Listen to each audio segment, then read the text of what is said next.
Hello guys and welcome to this new episode of How to Go Pro. Now, actually in Spain today, this is the first video on this PC in Spain. So if the quality or anything seems a bit off, just let me know and I'll try and fix it. But that's just because I have this new setup now. We're in Spain now. It's awesome down here. Hopefully by the time this video is out, there's gonna be like some other videos out about the life down here. If you're new to How to Go Pro, it's basically this series where we sit down and talk with different people about what it takes to go pro in Smite as a player specifically. Today on the show we have Hindu, right? We have had other people. We had Jeff, we had Brandon. We have these different perspectives on what it takes. And today we have Hindu, the caster. If you don't know Hindu, you are doing something completely wrong. So that's not very good. It's debatable. You know, I mean, if you don't know Hindu in the Smite scene, then you I don't know. Maybe there's that one guy out there that doesn't know me, and he's like, "Yo, come on now." But yeah, that's pretty mucho it. Hindu, first of all, thank you so much for coming on the show. No problem. The caster's perspective now. I'm gonna start off as always do. Get straight to the point. How was your like entry into gaming in general? Did you start like playing as a kid, or like did you play any games before Smite at all? Yeah, I mean, I was a big gamer growing up. I was born in the 80s. I'm actually a lot older than most of the gamers in the scene, at least in Smite specifically. I'm 34 this year. Holy shit, that's scary. That's double my age. There we go. That just shows I've been around a long time. So I grew up in the 80s when the original Sega came out, the original Nintendo came out, the Atari, the Commodore 64, the Amiga. Like, that's sort of my generation of growing up. I've owned all those consoles while growing up at some point in time. So my gaming began way long ago, back in the 80s when 8-bit was huge, you know? Yeah. 8-bit games were the shit. They were the best things you can have. I don't actually, can I swear on the show or not? Because I'm sorry. Yeah, obviously I'm a bit big shit fuck talking shit, myself. Fuck shit. Cool. I just want to make sure. Okay. Poop. Okay. Yeah. So the big thing is, like, for me, 8-bit cartridges, 8-bit games was where I started. Like all the original games, the classics like Sonic and Mario, things like that. But the one thing I always enjoyed about gaming was the competitive side of gaming. Like, I enjoyed beating people. Playing against a computer is interesting. But for me, it was knowing that people were losing because I was winning that made me invested in games. And I enjoyed games more by knowing that someone was not having fun because I was having fun. That's what gaming was to me. And as I grew up and I got to the PC era where PCs and the internet became a thing, because like I said, in my era, the internet wasn't really that easy to get hold of. So, like, when dial-up came, I used to try and play some games there. And I think Aliens versus Predator was one of the first games that I played, which was literally Aliens versus Predator, just like the films, before the films even existed, which was Aliens versus Predators versus humans. And there was 3 different classes that played against each other. And you could pick an alien, and you'd be able to hunt the humans and the predators. Predators would hunt the aliens and the humans. And the humans are like, fuck, we're just getting shit on all day. But trying to survive against all these scary stuff. So that was sort of my beginnings. And then I played a lot of Call of Duty. Call of Duty 1 and 2, not the newfangled shit that you see today, the good old stuff, World War 1 and World War 2. I played semi-competitive, actually pretty competitively there, I should say. I was playing it 7 days a week and playing clan base and enemy down ladders in Europe. Those were all, like, back in the day before esports leagues existed, there were ladders. And ladders is where you got to play against other teams, and that sort of. Anyway, long story short, after that, moved on to playing. I moved on to playing then probably Star Wars Galaxies Online. So MMOs were really big, and then the MOBA generation kind of hit me, and I was a big League of Legends player. League of Legends really caught me because the one thing is it kind of has everything in a MOBA, right? You get the ability to fight other players, beat them. It changed every single time you played it as well. I don't like things that are very repetitive in terms of, okay, you go to this point and you kill this dude and that's it. That's the game. You've done it. Every single game of MOBA is different. Like, did the tier 1 tower fall at 4 minutes or did it fall at 8 minutes? How does that interact with the map? How did the minions change? And all this kind of came from just my love of gaming like that in general, where it was like a chess game. Every game is a chess game of a MOBA. And then after doing League of Legends for quite a few years and playing that, I was really into it. I watched a lot of the casters. who were League of Legends casters, but the esports scene was only just starting to really grow to the extreme that it is. League of Legends were one of the front runners that started to help all this happen, really, outside of the FPS, at least in the PC market anyway, and for MOBA specifically. So because of the casters, I was listening to them and watching them. It was actually Jat and D-Man, if you've heard of those guys at home. Really famous casters, and everyone loves them in League of Legends. But when they first started, their casting was fucking terrible. Like, at League of Legends, I'm not saying the casting overall was terrible, their casting was terrible. And I sat there and went, wow, these guys are bad and don't commentate the game very well. Like, they don't understand anything to do with the game. This is embarrassing. Instead of just being one of those nerds online that goes, these casters are bad, herp derp, and hit tweet or, you know, go on YouTube, I was like, you know what? I could do this. I could probably give it a go and see if I'm better at it, because I think I could be. So I gave it a go. And worked League of Legends for quite a few years. I did a lot of the Benelux scene, so Netherlands, Belgium, and a few other areas like that, where I used to travel to go and do events there. I think the Euro game was one of them. And then also went for ESL to cast some of their leagues before the League of Legends Pro Leagues kicked off. I used to do a lot of that stuff too. Anyway, long story short, did that for a few years, and then my friends were playing Smite, and I was trying to stay away from it as much as humanly possible because I already had a MOBA, and my friends also like to flip between games very quickly. Yeah. But, you know, Smite was free, and I'm like, okay, I played it back in early alpha, and I even bought Hebo in early alpha for gems because I wanted to play him. And then I went back to the game, installed it because they were all playing one night around New Year, it was actually. New Year before launch tournament. So I installed the game, start playing with them, really enjoy it. Had the God Pack because obviously I spent a lot of gems on the game in alpha. So they gave me the God Pack already. So I started playing around, really enjoyed it. And then my friends, I'd say to them, hey, are you guys really going to stick with this game? Because I kind of like it. And maybe I start, you know, playing this more often. They're like, yeah, we'll play. 2 weeks later, they had all left playing Smite to go on to their new game. That was a hard online. And there was me with this new game of Smite. Now, with me and how video games work, as well as I get really in culture and in depth of how deep I want to go down the rabbit hole with video games. So I went out and was researching. I'm like, okay, I want to watch tournaments. I want to see the pro level plays because that'll teach me who's good and who's bad in the meta, which gods are good, which gods are bad. I wonder how the play styles change based off that. And then I also looked about, hang on a second, why is there no European tournaments going on? Why is there no European casters that I see on the air or anything like that? That's really weird. I'm like, oh shit, is Smite this new? Well, a couple of weeks later, the launch tournament happened. Well, a couple of months later, the launch tournament happened, so it shows you how new Smite was. But I kind of got in really at the right time because Europe didn't have any scene. EGL, if anyone played in the EGLs, the European EGL, there's posts on Reddit if you go all the way back to me actually recruiting for them the very first time, because EGL were an organization that did League of Legends. And I brought them to Smite because I wanted to cast Smite. So I got EGL to come on board with Smite and organize the tournaments with High Res and made those tournaments a regular thing. So everything that happened through EGL was basically because I wanted to cast Smite. And the best way I could think of doing it is like, okay, I know how to run community tournaments and organize those from a casting perspective and like camera work and things like that. So I needed to steal knowledge. And I'm a thief. I'll be honest, I was a thief. But what I did was I put up an open call to people who wanted to work inside Smite, be a caster, be a commentator, be a production. Because one thing I knew is how to commentate, at least. I understood how to commentate video games. But I didn't know Smite. So my job was to steal the knowledge like a vampire from the people I worked with, right? Of all their knowledge of the game. And while I was doing that, I was also teaching them how to cast. So they would learn some casting from me, and I would steal all their knowledge and just suck it all up like a vacuum to abuse and get further. Anyway, long story short, after launch, watched launch tournament just like you all sat at home. I hit up Bart on Reddit. I sent Bart a message on Reddit because I had no other way of getting in touch with him. Like, hey, I'm a European caster, you know, kind of interested in maybe working with you guys. If you're interested, I'd love to speak to you. And within 2 weeks, I was on air with Dry Bear for my first call.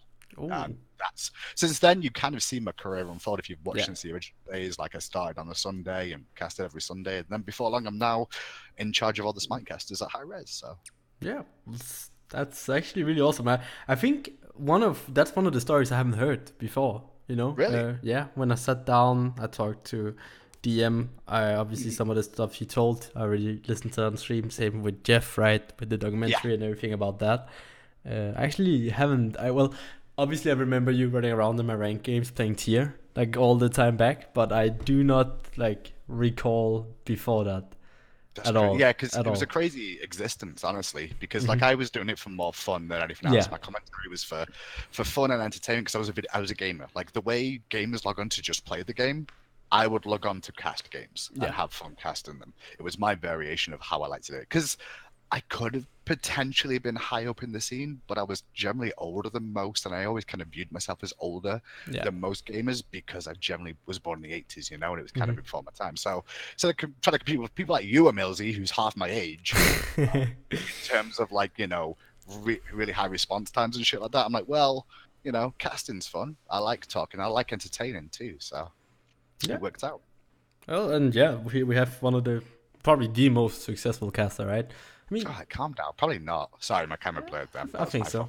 fault. It's fine. It's fine. All right, Hindu. So let's get a bit more into Smite and the pro player, right? So as a caster, right? Obviously, you're probably one of the persons that watches the most Smite. Maybe I think the only one that can compare to a caster is a coach, because a coach sits down and watches games as like as regular a word I can never pronounce as Regularly. yeah, exactly, as casters do. And from watching Smite, you must also have some like favorite play styles or some like favorite personalities inside and outside. You don't have to name players, but is there something that when you look at this personality or something like this is something I really like to watch, and that could be like inside or outside Smite? So if we talk about inside Smite, so literally when we're casting the games and watching the players play, you're always looking for people that are going to do the things that are to the extreme, you know? You're looking for the dude that's going to try and do the highlight reel play. You're looking for the dude that's making a big game change, that's actually making an impact that might not get it noticed. Some things are like really at face value of like, oh my god, that blink initiation from Geb was amazing, right? So you're like, he hit 4 people with that ultimate. On basic paper, anyone could read that. But then what you don't see in the team fight is the blink shield that the Geb does. You know what I mean? Like those sort of plays that stand out because you're like, holy shit, that guy knew like everything he was doing. Like that was him being really aware of the situation around him. That was also him and his team communicating really well, potentially of somebody needed help and that he could get in range to help him, you know? So a good example of this is probably watching NRG at the first World Championships, where there's a little combination play that has been shown time and time again. And I'm pretty sure, I can't remember the whole combination, but I think it's the Adapting Fenrir game with Rafa on Capri. And there is a beautiful chain CC that is just so fluid. You know what I mean? It was just so fluid from one CC into another, and the dude was just dead. Like there was no coming back from it. So in game, it's that sort of thing. And then out of game, it's kind of out of game's kind of different because it's kind of like I have people that I like out of game. A lot of the players I like out of game. In game, I'll treat you all equally. Like I don't have a favorite. Yeah. I do internally have people that I like and want them to do well. But to be fair, that's like 90% of the pro players anyway. Yeah. I want them all to do well. There's ones that I'll root for internally, but there's no like official team where I'm like, that's the shit. Those boys I always root for. And the one thing that I was kind of always happy about is because obviously I got married while involved in Smite, and I know some of the EU pros have turned around to my wife and gone, "Hey, quick question, like, which team does Hindu actually root for? Because like we don't know." And then she's like, "No, he really doesn't give a shit about any of you as a team because I don't, and it's the good way to be because I don't want EU to feel favored over NA. I mean, NA may think that I favored EU in the early days, but a lot of that was down to the fact of, well, I'm the only EU commentator. I need to represent the region, you know? Yeah. Anyway, enough about me. The players themselves. Outside of game, it's the ones that conduct themselves well. It's the ones that try and do better for themselves and the others around them that I find a lot. And also being humble is actually really important. You can be the best player in the world and you can fucking know it. Yeah. But there's no reason to drag everyone else through the mud to show that you're the best player. I mean, it is a style, you know, and some people like that sort of person that's going to be very brazen and things, but at the same time, like, respect the people around you to get respect yourself. I'm always about respect in a lot of ways. So that's my view. All right. Well, very honest, very, very nice. And yeah, moving on from what you can see from like the caster's perspective if we're gonna go whole cliche on this topic here. Sure. Have you ever just looked at a game of Smite? It could be like a challenger game, a low level spell game, and you've been like, this kid right here, he's gonna become a beast one day. Have you ever like looked at players? Do you get that feel sometimes? I have. I have, and I don't know if he will admit it or even remember it, but Ninja was one player that I was like, why the fuck are you not? I actually messaged him about it when Ninja Dimmy was growing up in the scene, because I did the Challenger Cup before the Pro League and did the amateur scenes a lot with EGL and things like that. So I saw a lot of players, and Ninja Dimmy was one of these kids that was just seemed to never be on a team. And I didn't understand why. I was like, wait, why is this kid not here? He's really fucking good. Like, what the hell? And I actually spoke to Dimmy about it. I was like, yo, why are you not on the team? He's like, I don't know. I'm just not. And then out of nowhere, like if you think about Ninja Dimmy's career, he was kind of like substitute here, maybe get on a roster here, but he wasn't really on a big roster. And the next minute he's on what became NRG, you know, and found his identity there, which I was really pleased for Dimmy about, and it was good to see that. I don't know how I recognized that. I just had a feeling that this kid was really good, like he was punching above his weight in terms of like the teams he was against. He was having good performances consistently, and like you could just see in his play style that he had more about him and he understood more than a lot of the other players did. Yeah. Do you remember the Ninja Dimmy Hebo? Those were the scary days. The Hebo days. The Hebo days. Well, he used to play a lot of mid before solo, didn't he? Like he was a big laner to begin with, and I think that's what a lot of people don't know about some people is like they didn't start the role they're in. I mean, Rafa was a jungler to begin with, half decent jungler, and then transitioned to support, and now gets critically acclaimed as being one of the best in the world. So, Dimmy used to be a mid laner, and the Hebo days were crazy. He did a lot of jank stuff though. Yeah, a lot. Obviously. I think I remember him more for the Ra actually, more than the Hebo from my personal play against him. But that's just me. So. Yeah, I do remember Demi Snipes. I think that's just a thing on Energy. Everyone is like kind of good at playing Ra. You have Emil as well, and Yamin just running around playing the chibi skin, spam taunting. It's just part. It's just part of having to be on that team, right? You have to be exactly. So I'm the exception to the rule on that one because I can't play Ra. Maybe Ra support. You can't? How can you not play Ra? Even I can play Ra. Snipes, man. Oh, it's so hard. No, what you're gonna do is predict them to juke. Try that. Never aim it at them. Just predict them to juke. And when a teammate CCs them, don't believe the CC is going to work. Predict them to juke. Okay? You miss aim it, you'll hit it more times than not. And the pros look great then. Yeah. The only one that always got it right was Boosh. That was it. And Dimmy was pretty up there as well once upon a time. So anyway. Yeah. You once tweeted, Hindu, if you can give me 5 Diamond 5 players and some months, I can make them into an SPL team. I'm really glad that you decided to bring this up, by the way, because like it was a meme for a while, and I accepted it was a meme because when I tweeted that I was drunk, I'm not going to deny it. I was slightly drunk this time. However, the point of it still stands, and I probably wouldn't have put it in a tweet, not because I don't believe it. It's just it's very hard to word it in a tweet, and the tweet that I did, it didn't get across the way I wanted to. But the big point is that when you get to a point in Smite in terms of ability to show your mechanics and understanding of the game, you are on the same level as a pro. Yeah. In a lot of ways, because mechanics can only go so far. There's only so many limitations to the game. There will be certain mechanics you're going to be better than pros at. There's going to be certain mechanics that pros are going to be better than you as. But if you take 5 Diamond 5 players, they could go against a Masters team if they all have the same communication and stuff that needs to go on behind the scenes with a coach. Like if they're all on the same page and they all have a willingness to learn, to understand, and a healthy willingness to learn and understand, not be there like it's not my fault, blame other people, like being able to look internally at their own play, recognize what they did right, what they did wrong, how they need to correct it going forward, and have the same willingness to want to be the best in the world. I believe a Diamond 5 or 5 Diamond 5 players could get to a world championship. I never said win the world championship, man. I'm just going to clear that up. I did say get them to worlds, right? Because that is the mentality you need to have. NRG had it, Titan had it. Like those sort of teams are the teams that had that willingness. Yeah. They weren't the greatest originally. Titan specifically. I'm going to bring up Titan because Confrey was on it. Confrey, Repicas, and not Maniac. Why do I want to say Maniac? Nathan Prime, right? You know, obviously Nathan Prime. Who's the support? I always forget his name because he Kanye Life, which was Murder. There we go. Yeah. So that team originally, when you look at them on paper and you talk about all these players originally, outside of Prime, who was the one arguable GOAT on that team in terms of like, if you had to pick a player on that team, you'd mention Prime. Yeah. And that was mainly because Vulcan and Rock. That was the main reason you mentioned it. Is like, fuck, he's going to get Vulcan and we're screwed because we can't ban him. And then nobody could play Vulcan as well as Prime could, so no one tried to pick it against him because it didn't work out. So he just ended up getting Vulcan most of the time. Yeah. But that team, that actual Titan team, is a prime example of a team that mechanically were at the same level, but they needed tweaks and needed advancement. But the reason they did so well was actually because of communication and teamwork and all being on the same page and willingness to learn.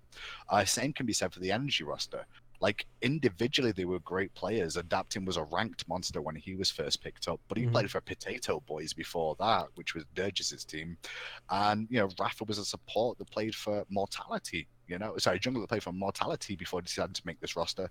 Emilito and Optics were two players that had played for Cloud9 previously and got beaten the infamous Titan win against Pretty Prime's Vulcan, surprisingly enough. And like, those guys were around, but they weren't seen as how mechanically got it like they are now, you know? And Yamin kind of came out of nowhere, but those were guys that came from the challenger scene. Those were guys that worked out the meta, worked out to the best of their ability, and then became one of the best teams in the world, you know? That's the point that I was getting across with that Diamond 5 thing, is that I believe I could do that. I believe I could, because coaching is one of the most important things in the game. Yeah. A lot of people don't realize that, and coaches never have good enough credit. Luckily, though, things have changed over the years, and people start to recognize coaches a lot more. But even you yourself, you used to be a coach, EmilZy, and I will say, like, on the Team Coast days, like, I think you had a big instrumental part in helping them. I don't think it was in all the ways it could have been because you were young, but you did a lot of stuff behind the scenes, analytical stuff that, you know, people didn't see. Yeah.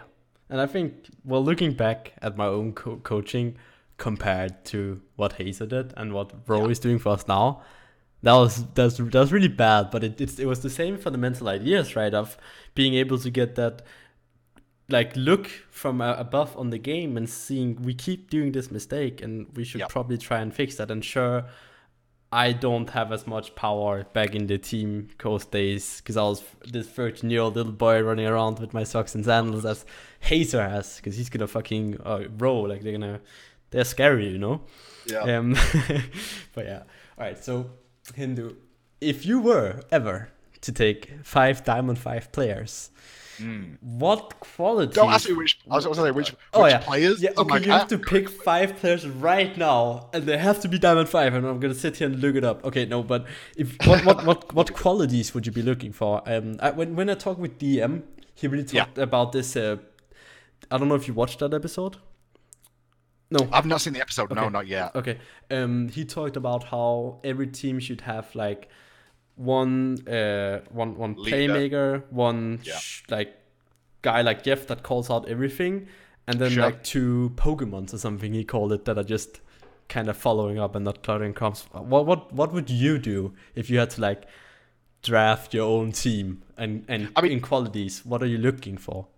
DM's definitely right in that respect of like, because even without knowing what DM said and you just give me a rough outline of it, like DM's kind of on the right train of thought in my opinion too, of like, you do need one shot caller, you do need someone that's going to turn around and say, no, you fucked up, I need to own up for this. You do need a quiet person, you do need somebody that's going to call everything. Like, these are all endemic parts of the game you want. What you do want from the actual players though, like at a base level, is you can find the people in that team who should be able to do those things. Across 5 people, you generally can. The most important one of those definitely is the shot caller. Yeah. The shot caller is probably the most important thing that has to be on every team. So that's number 1. Find the shot caller. Outside of that, though, the big things for a team of Diamond 5 players, for example, from my point of view, is you all have the same skill. Maybe one is a little bit better than another at a certain role, whatever. That means I'll be the playmaker on that team, right? Eventually, you'll work that out. You don't have to go looking for the playmaker. You'll have one on the team. It'll become apparent.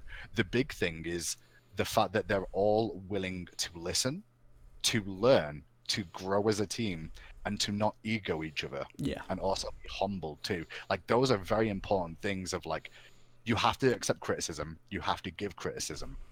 You can't get upset by being told you did something wrong. Even if you disagree, if it's 4v1, you've got to go with the majority. You know, it's just the way like surrender votes work. Yeah. If 2 people hit F7, you're playing the fucking game. So You know, you take into advisement. It should be a vote sort of system there. A coach is important too, obviously, to allow this to happen. Yeah. But the coach's job is there to make these players realize these are their roles and this is what they need to do. But the main things really is like having the right attitude outside of the game. Mm-hmm. And then being able to take that attitude into game. And then if there's things in game that are issues, like does the shot caller shut the fuck up every time he dies? Yeah. That happens with pro teams. I've seen pro players do it. Mm-hmm. If your shot caller dies, who's your secondary shot caller? Mm-hmm. Or can we fix the original shot caller in some way to make sure that doesn't happen? Yeah. That sort of thing's important. Then you've got the people who need to realize they have to lead at certain times, because sometimes you've got shot callers on certain teams where it's like this person shot calls the start of the game, but then as soon as this player gets online, they will be the shot caller because they're good to go. Then they can focus on doing what they need to do, which is shot call and lead the team. It's all about being on the same page, though. That's what you're looking for in the 5 players, in my opinion. You've got to have the right attitude. And I think that's where a lot of ranked players go wrong, EmilZy, because like you've been around, right? Yeah. You've seen a lot of I've seen a lot of Masters players, you've seen a lot of Masters players, and there's a lot of them that exist but don't get on teams. Yeah. And a lot of that is because of their attitude, you know, and how they're reflected upon by the fellow people that would have to play with them day to day. Yeah, and I think also that one of the best examples is actually an old friend of mine, Sasha, right? He was on the team, he was on the big level, but it's kind of become a meme now in the EU scene, at least, that, oh, this is Stevie's new team, let's see how long it's gonna last now. I think, at least for me, consistency is also a big thing. Give something a shot. I'm not saying you should be in that team for a year, but give it a few months. You're going to improve so much more than if you're going to move to a better team and then a better team. Try and stay with the same team and make bigger jumps at a time rather than a lot of small jumps, right? I'm not trying to rag on Zashu, Stevie Beefy here, but like a prime example with him is his attitude towards others and the game. When he first came into the pro scene, he had a derogatory attitude, or people thought of him as having a derogatory attitude because he had suspensions before of being a bad lad and saying some shit. He tried to get away from that, but then once people started to recognize his ability and allow him to move past that, then he went down the ego route of I'm better than all of you. Yeah. And that kind of messed him up, you know, and some of that is to do with his youth as well. He was a young lad. But at the same time, like there's only certain things you can get away with and certain things you can do before it's going to come back to haunt you and affect you in a competitive and professional atmosphere. So I usually don't. I try sometimes to incorporate questions from the viewers into my questions into the next person. But this question really struck me as something we haven't talked about at all. And I think you would be a very good person as well. Well, I talked a bit about it with Jeff. But let's say you're this diamond player somewhere. You've been following all the steps, you know, you've been grinding rank, you have a positive attitude. You're always the one that's going to be saying, let's get him next time without memeing, you know, rather than being the one, you suck so much or whatever. And you've been doing it for a year now. You've been kind of jumping around on teams. You just don't have the drive. You don't have the motivation to put in the effort anymore. How can you get over that like burnout, if that makes sense, of trying so hard but you just can't get there? What do you do? Burnout hits everyone at some point. And like whether you've experienced it yet or not for yourself, EmilZy, and like the viewers at home, you'll burn out in some way, shape, or form. Either you'll get tilted at matchmaking, you'll get tilted at certain metas in the game. Like this goes in any walk of life too. It's your home life, your professional life. Like you're gonna get tilted in life and you're gonna burn out over things. Like for example, if you watch Netflix and your favorite TV show is The Office, right? Let's go that route. You watch The Office. Eventually, if you're like a few seasons in, you're probably going to take a break because you get burnt out of watching it. It doesn't mean the show is bad, and it doesn't mean you don't want to watch the show anymore. But sometimes taking a break from things is a good thing in life. If that's going to be make you refreshed and enjoy it again, sometimes a break is good. Another way of doing it is specifically from Smite, is play a different game mode, try a different role. If you play all 5 roles, I understand. Then go to a different game mode, try out variation to build, try and have fun again. That's the big key. Like you've got to have fun. And for passion to exist and to try and want something, if you just want it hard enough, it doesn't mean it's going to happen. And sometimes it just doesn't happen. I've been there. I've got the t-shirt. I know that's the case. But like, there is things that you can do to improve it. Like I've taken breaks from Smite while also being a caster still. I don't think my quality of my casting has been great all the way through my career. I mean, people will say otherwise, but I've had periods where I'm like, man, my casting is shit right now. How do I get out of this slump? And some of those are games that people say I did my best cast, and I'm like, I don't agree, but I'm the worst critic. You know, I'm my own worst critic. I have to be. With games like Smite, though, take breaks, mix it up as well. Like that's the main thing is to have fun. I think one of the times I really had a lot of fun was hanging out with everything, because I'd not done this with Smite, right? But it was Funballer, Zalia playing. It was a lot of pros around that time period, right? Used to hang out together. They weren't all on the same team, but Funballer and Zalia I definitely know were in those games as well. I think Variety might have been amongst them as well. Yeah.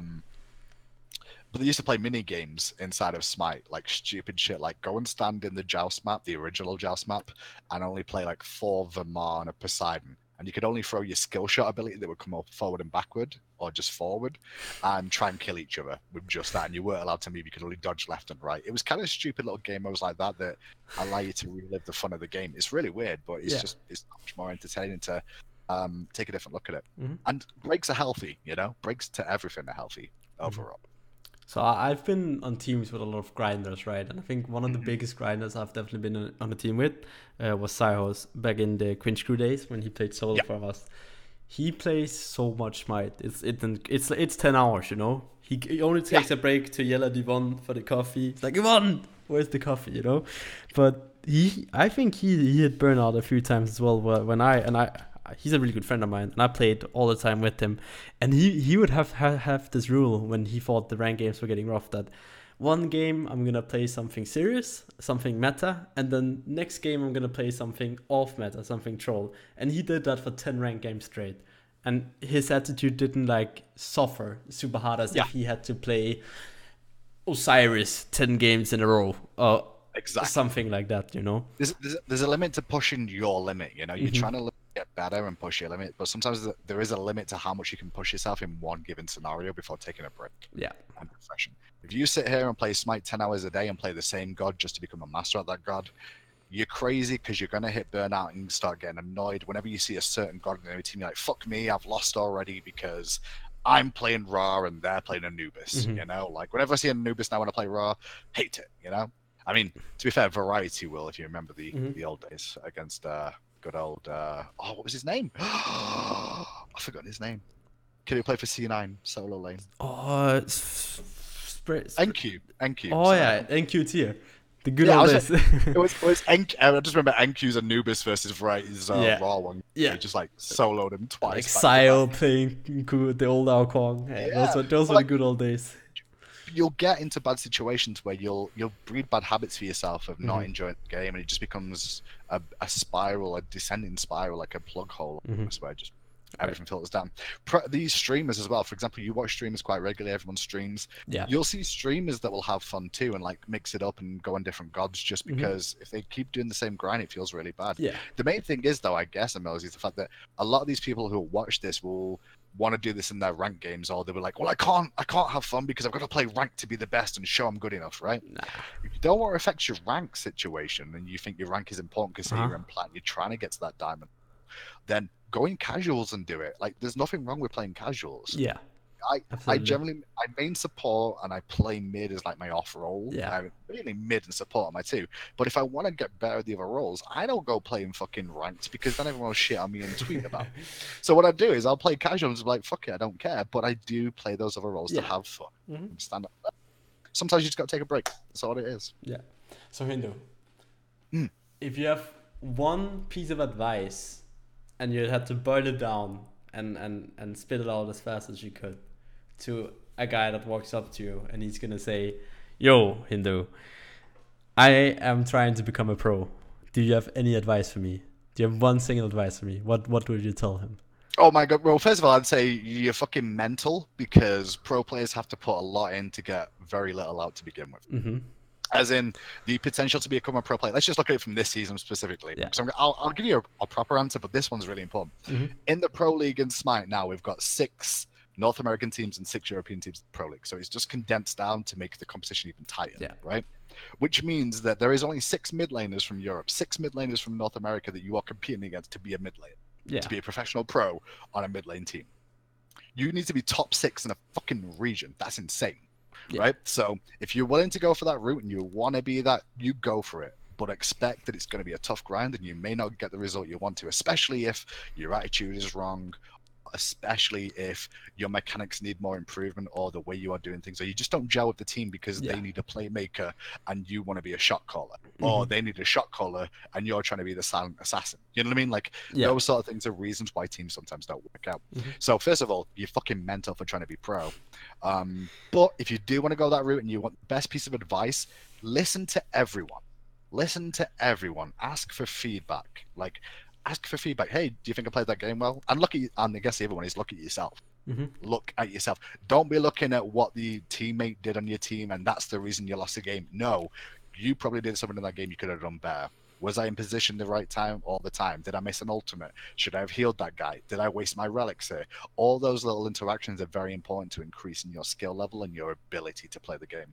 And mainly focusing on yourself is way more important than focusing on someone else, because the dude on your team isn't going to be on your team in the pro league. It'll be another pro player, and you can't be turning around and blaming them all the time, because if you do, you won't be on a fucking pro team.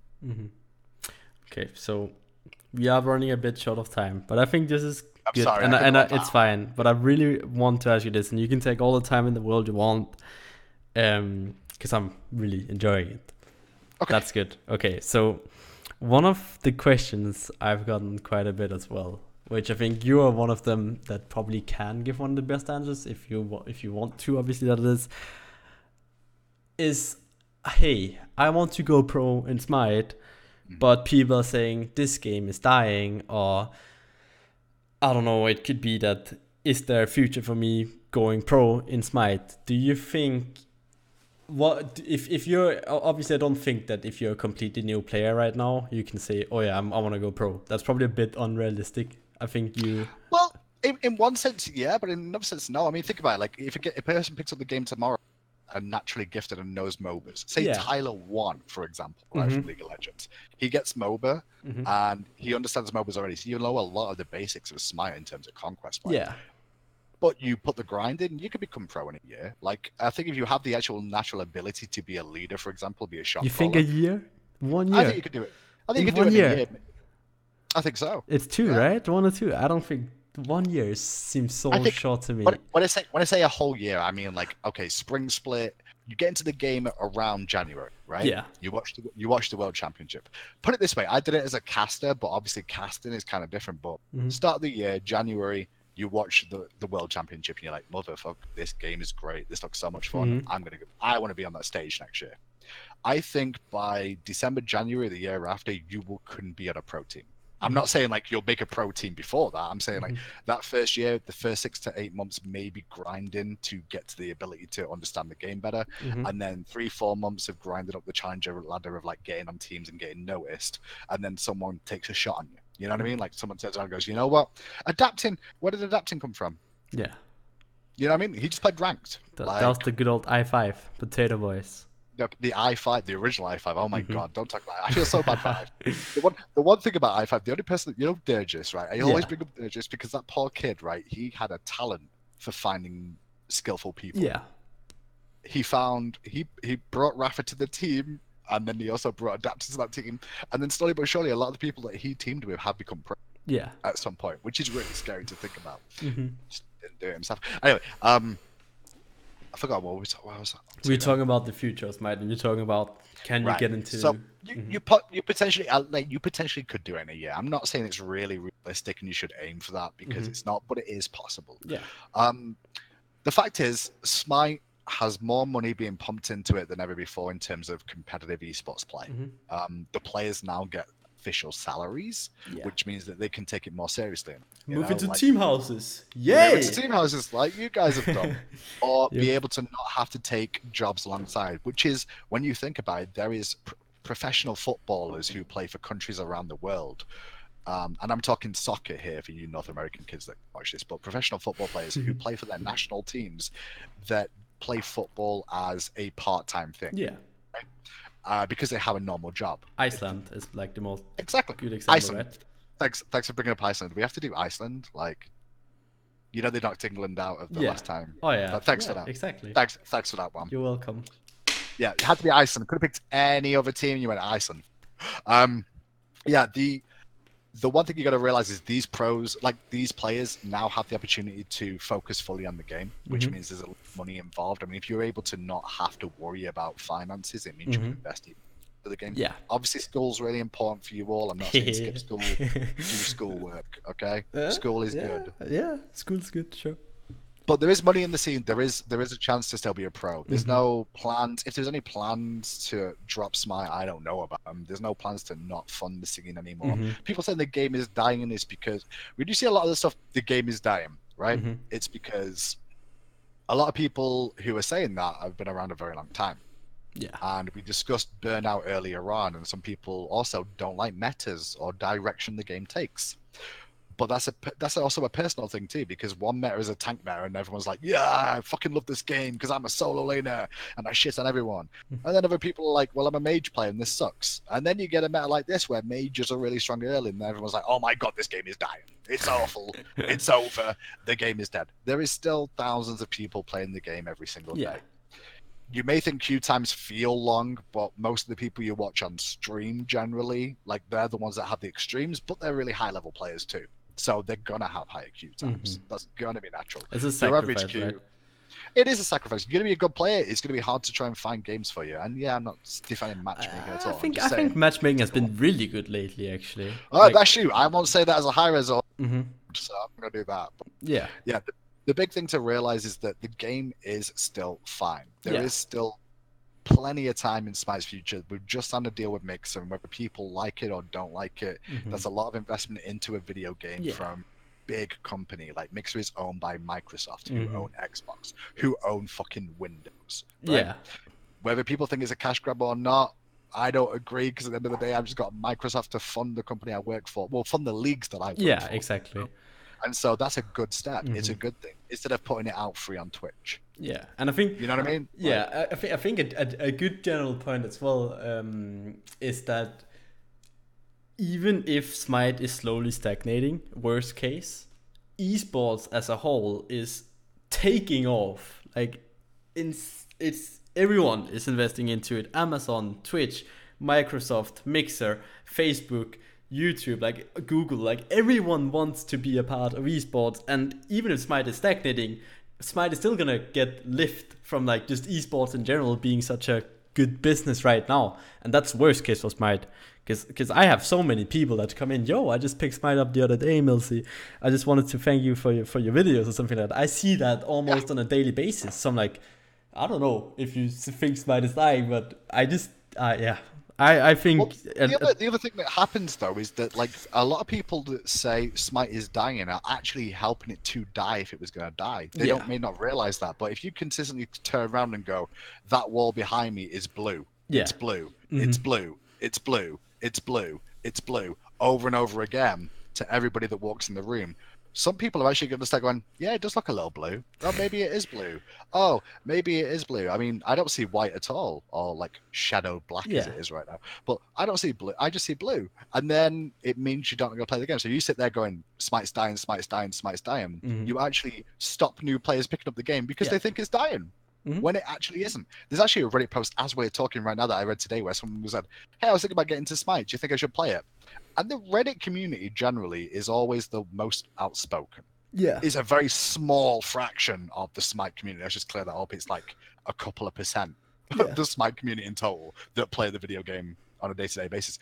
But their general perception is Smite's dying, everything's bad with the game. Yeah. When that new player came in, even some of those realized that they should be saying, yes, Smite is still good to invest in. And then people are like, you know what? Even though the mentality of a lot of people here is like, no, the game's bad and it's going downhill and things are all wrong and it's dying.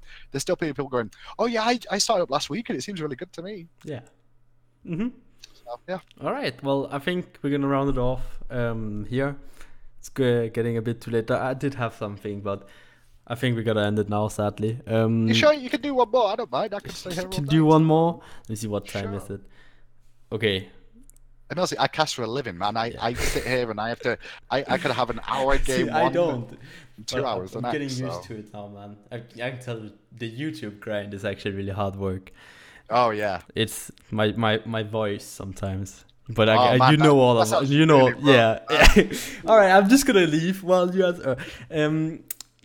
So as much as this is about how to go pro, someone brought up the point. You even like, oh, is this about going pro as a caster? It's like you can go pro in different things in esports, right? Caster, one of them. Sure. I'm an aspiring caster, Hindu. What do I need to do to become a good caster?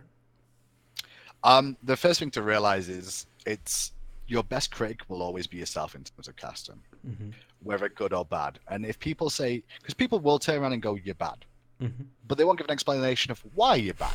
Okay, they don't do that. They just say good, bad. It's that simple. Yeah. So if people, like a lot of people say I'm good, well, that doesn't really help me improve and get better, because they're not explaining what I'm good at, what they like about it, because I also don't know what's wrong with my casting. Yeah. Unless I get memed. Like, me being memed is the best sort of feedback we get as casters, because it means, maybe I'm using that line too much, you know? Like, maybe I'm using the same phrasing the whole time, or force the issue, prime example. But, like, those sort of things are things that, like, help to teach you and educate you. Yeah. So first, realize you're your own worst critic. Casting is an art. You've got to have a reason to want to be a caster. It can't just be, I want to make money, so I want to cast video games. Yeah. You legit have to have a passion, because people can tell whether you're passionate about the game you cast on too. Like, I specifically, a lot of people say, like, the reason I like music because I sound passionate. Well, it's because I am passionate. Yeah. And, like, I expect that, because I come from a WWF, like WWE now, soccer background, football background. So I've got a mixture of those two in me is where I got my casting style from. But at the same time, I do actually have passion for what I'm doing. I like to entertain. I like to express the fun of the games for other people to enjoy. You've got to have that nature to you. You don't want to be looking at this as a paycheck, because you won't make a lot of fucking money in it. And even when you do start doing it, you're still not living in big old posh houses and things. I'll tell you that much. It's a big grind. And I'd say it's harder than trying to be a pro player too, in a lot of ways. Yeah. Like, I will say, like, being a top tier caster and top tier pro player, like the best, like world champion versus champion caster, they're about equal. So I'm not trying to take away from pros there, but like when it goes further down that list of like just trying to be a caster on a broadcast is a lot of hours, a lot of grind, and a lot of stuff that goes on behind the scenes that doesn't get seen. So you just gotta really be passionate about. That's my best advice to new time wannabe casters. And the other thing to do, go out and just fucking do it. Yeah. Find someone to cast with. Don't solo cast unless you want to be a YouTuber. That's a different thing. Like, you can go and solo cast all day, but it won't let you go commentate with another person. Find people to cast with, whether they're good or bad. You'll still learn things from them, and you'll get better. And be true to yourself as well, I guess, in terms of casting. Of like, don't fake it, because people can tell fake. People can tell the difference between you fake casting and enjoying it, and you actually enjoying it. So. Yeah, well, that's good advice. So for the few of you guys out there that have the casting dream as well, now we got this covered in how to go pro casting in a very short thing. Maybe I will do that in like 10 years when I'm going to be casting Smite, when Arena is the main game mode. You know, we are actually watching a VOD replay. Like, the casters go through VODs, right? Yeah. And like talk about like past commentary, and we do that. There was a VOD. You were on one when it was me, you, and F. Dot were casting the game, right? And you didn't do much casting, but you did the odd game. Yeah. And it was. Do you remember the game where there was lag at LAN? No, I don't think I remember that. But I was like, yeah, it's just lagging. and you said on cast, right? You said on cast. What was it? You said, yeah, sometimes, you get used to the lag on LAN. Yeah. And like, those were the words that came out of your mouth. And as a caster, I'm like, oh no, we don't say that. Like, no. Yeah. I'm just like, oh shit. Well, that's just one thing. And I remember talking to you after that. I'm like, hey, EmilZy, like, don't talk about the lag again, okay? Yeah. Like, we should be. It could just be a spectator issue, is what you said. It was the fact you turned around and said, that's normal, lag at LAN. That's a normal thing you get used to. And I was like, wow, those word choices. It just made me remember it, that's all. I think I saved it, though, because we had that transition. I think it was Emily, too, that killed, like, Loft or something. Yeah. And I was like, yo. They were like, Brad was like, yo, we have this replay now, guys. I was like, yeah, Hindu, I'm actually wondering what happened here with Leaf and Duva. Let's go take a look. And you're like, some of that stuff, like, obviously I wasn't saying you were bad. I was just saying that one particular moment when you start talking about remember it. I do remember it. You don't do that. That is actually, I don't remember a lot from my first Super Regionals, but that is one of the things where I'm like, Oh The yeah. only reason I remember it is because we watched it and Agro was talking about it and he went, man, I can just hear, even though I wasn't speaking, he's like, man, I can just hear Hindu like raging in his head right now at like what he just said. I'm like, yeah. It was one of those things of like, we don't talk about lag. Yeah. But hey, it happens. Yeah. All right, Hindu. I think we're gonna cut it here. We both like talking too much, which That's I true. think it's a good thing, right? I want to thank you so much for being on the show, Hindu. I really do appreciate it being on here. There's links to Hinduman social down below you. You can like point down Hindu. Oh, can? Okay. Yeah. Yeah, I think that's the general direction. I'm so horrible with pointing. NRG will finish the season. Well, no, wait.